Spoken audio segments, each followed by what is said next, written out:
If you live in Ontario and are looking for a better insurance rate for your home or car, then we invite you to call us at 437-449-6811, where our experienced team will provide you with competitive rates and sound insurance advice tailored to your needs. Do not settle for paying more than you should. Reach out today and discover how much you could save while getting the coverage and peace of mind you deserve. Canada stands at a crossroads in its diplomatic journey, a moment of reflection and recalibration, as Foreign Affairs Minister Anita Anand signals a profound shift in the nation's approach to the Indo-Pacific region. The strategy, first unveiled in 2022, now appears outdated, no longer capturing the complexity of Canada's economic ambitions or the evolving relationships that have taken shape across the vast Pacific theater. This announcement comes as Prime Minister Mark Carney embarks on his first official trip to Asia, a symbolic gesture that underscores the urgency and importance of re-engaging with some of the world's most dynamic economies. Speaking at an event organized by the Canada 2020 think tank, Minister Anand stated clearly that the existing Indo-Pacific strategy is not reflective of the country's economic ambitions in the region. Her words carried weight, suggesting that what may have been appropriate 3 years ago has become insufficient in the face of rapidly changing geopolitical realities. The world does not stand still, and neither do the relationships between nations, particularly when billions of dollars in trade and millions of livelihoods hang in the balance.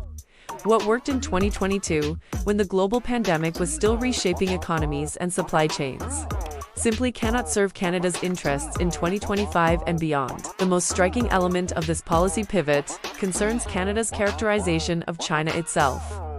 The original 2022 strategy branded Beijing as a disruptive global power whose values do not align with Canada, a description that reflected the tensions and suspicions that had accumulated over years of diplomatic friction. Yet today, Minister Anand now describes China as a strategic partner in a dangerous world. A remarkable shift in language that signals a fundamental reassessment of how Ottawa views its relationship with the world's second-largest economy. This transformation from adversarial language to partnership terminology represents more than mere diplomatic politeness. It reflects a pragmatic recognition that economic realities often demand engagement, even when values may diverge. The relationship with India presents a different set of challenges, though no less complex in its implications for Canadian foreign policy.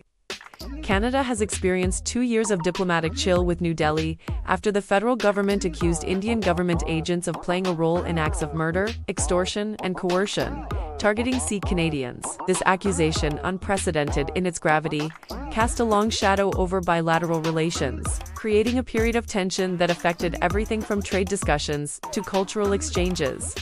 The wounds from this diplomatic rupture have been deep, requiring careful attention and deliberate efforts to heal. And Minister Anand's recent travels to the region suggest that Ottawa is now prioritizing reconciliation over confrontation. During her visit to Delhi in October, Minister Anand met with India's Minister of External Affairs, Subramaniam Jaishankar, and Minister of Commerce and Industry, Piyush Goyal, as both countries work toward establishing a framework for strategic cooperation. These discussions focused on practical areas of mutual interest, including trade, diversification, energy transformation, and security. Topics that transcend political differences and speak to shared economic aspirations. The fact that such high-level meetings are taking place again demonstrates a willingness on both sides to move beyond the recent difficulties and find common ground, even as challenging issues remain unresolved.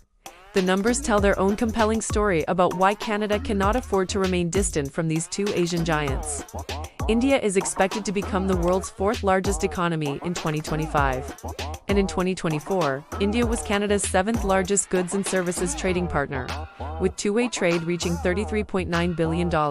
Meanwhile, Canada's trade with China, though subject to various political pressures, remains substantial and represents opportunities that Canadian businesses cannot easily replace elsewhere.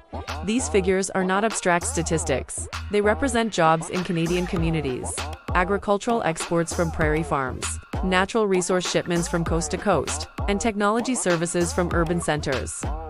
Minister Anand has been emphatic about the need for a new kind of diplomatic thinking, one that places Canada's economic interests firmly at the center of foreign policy calculations. She has told her officials that she does not want briefing notes that simply provide general information about a country, and some defensive lines about what they may ask of Canada.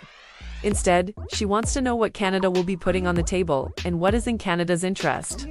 This approach represents a departure from traditional diplomatic practice, which often prioritizes process and protocol over outcomes and concrete deliverables. It is a business-like sensibility applied to the art of international relations, demanding clarity about objectives and measurable results. Minister Anand described this new approach as a type of pragmatism that has not been present in diplomacy.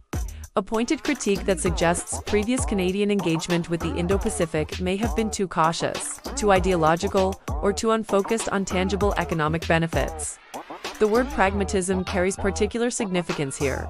It suggests a willingness to work with partners, despite differences, to prioritize results over rhetoric, and to accept that the perfect should not become the enemy of the good.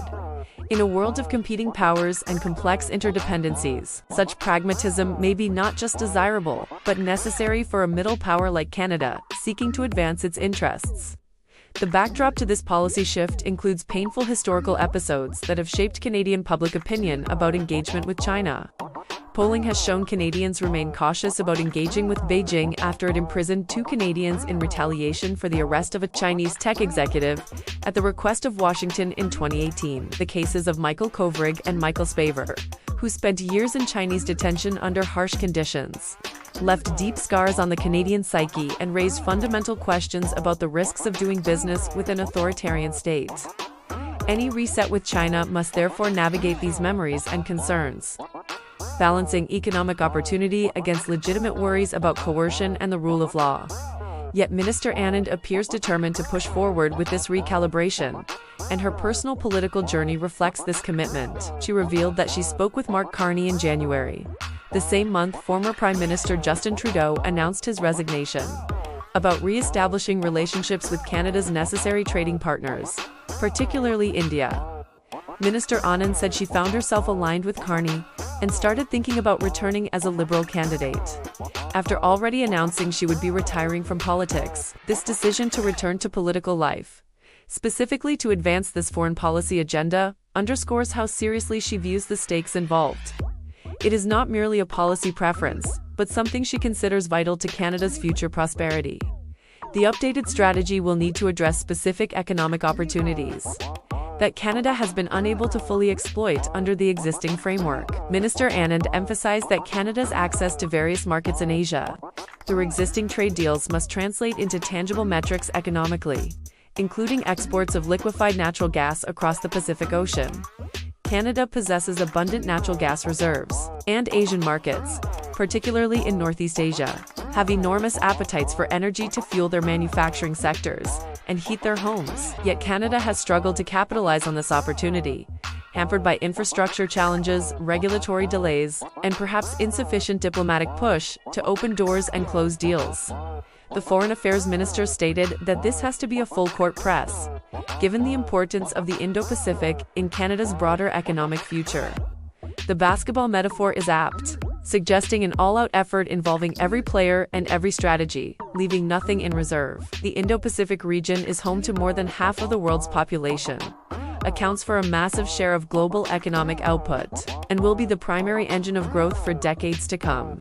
For Canada, a Pacific nation by geography but sometimes Atlantic in its diplomatic orientation, this represents both an opportunity and an obligation to engage more deeply and more strategically with its Pacific neighbors. The original Indo-Pacific strategy, launched in 2022, committed $2.3 billion to advancing 5 strategic objectives, ranging from security and trade to sustainability and regional engagement.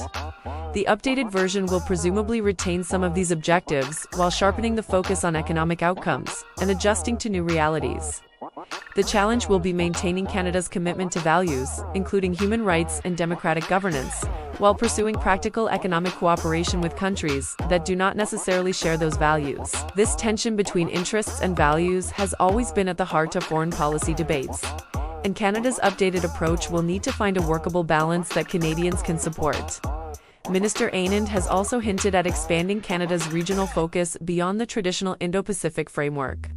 She mentioned that she is going to be doing more work in the Gulf region, And Prime Minister Carney has said he plans to visit the United Arab Emirates next month, on the way to the G20 summit in South Africa. The Gulf states, with their vast financial resources, strategic locations, and diversifying economies, represent another set of opportunities for Canadian businesses and diplomats.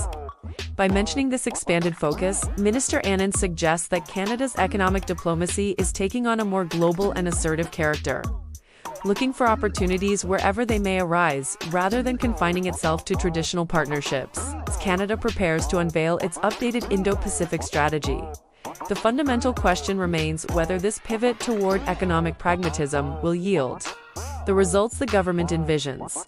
Success will require not just diplomatic finesse, but also sustained political will, adequate resources, and the ability to navigate the competing pressures of domestic politics, alliance commitments, and economic imperatives. The world is watching how Canada, a wealthy democracy with global interests but modest power, manages these complex relationships in an era of great power, competition, and economic uncertainty. Minister Anand's bold rhetoric and policy shift suggests that Canada is ready to engage more assertively with Asia. But the proof, as always, will lie in the implementation and the outcomes that follow. The story of Canada's Indo-Pacific engagement is being rewritten, and the next chapters will reveal whether this new approach can deliver the prosperity and security that Canadians deserve, as we watch Canada navigate these pivotal moments in its relationship with the Indo-Pacific. It becomes clear that the decisions made today will shape the country's economic future for generations to come. If you found this analysis insightful and want to stay informed about the latest developments in Canadian foreign policy, global affairs, and the stories that matter most to our nation, then please take a moment to like this video, share it with friends and family who care about Canada's place in the world, and subscribe to the West is Best channel. By subscribing, you will join a community of thoughtful Canadians who believe in staying informed, engaged, and connected to the issues that define our times. Hit that notification bell so you never miss our in-depth coverage. And together, let us continue exploring the stories that shape our world. Thank you for watching, and we will see you in the next video.